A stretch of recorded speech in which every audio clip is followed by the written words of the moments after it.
I think it was week 3 of freshman year in high school when Kellan started to be known as the cowboy. Janet Durgan had made an announcement during PS about Kellan being ranked 9th in the world in the youth division for cutting horses. Immediately, everyone went crazy. "Who's this Kellan guy?" I asked Holly.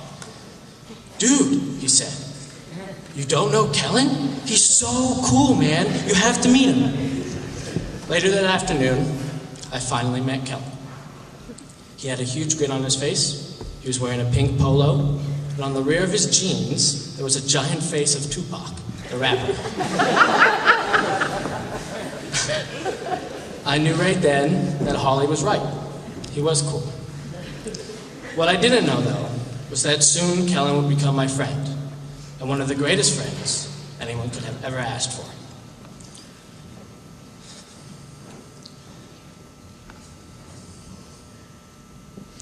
There are a lot of memories of Kellan that I know all of us loved and will remember for a long time. Whether it was his goofy face he made when he so passionately played the guitar. Now, I told people I'd try and do this, but... or his overcoats and sport coats he wore every day, regardless of the weather. There was also his handshake that told you he meant business and would never go against his word, and his smile that revealed instantly he had a big heart and cared immensely for others. Kellan was one of the most loyal people I knew. He was always there for you, watching your back, regardless of the situation. His care for others was always present, whether it was in small ways or big. He never forgot your birthday, even though he hated his own.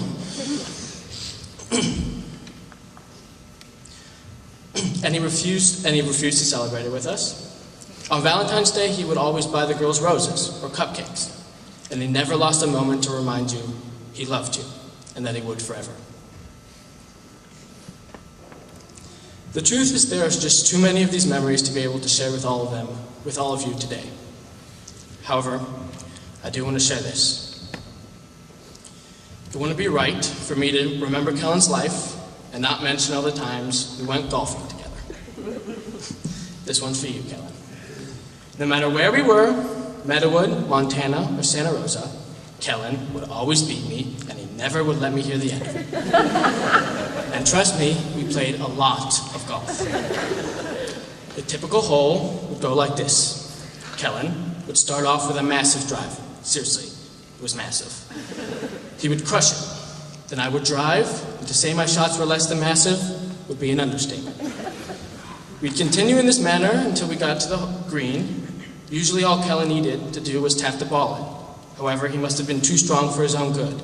Without a doubt, Kellan would send the ball speeding back and forth, back and forth. "Slow down, Kellan!"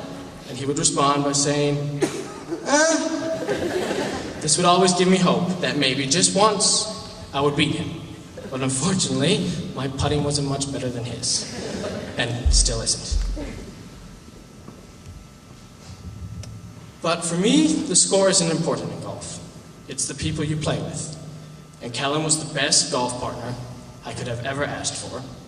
So Kellan, until we golf again, and maybe this time I'll actually give you a run for your money, I love you, my friend, and you will always have a special place in my heart.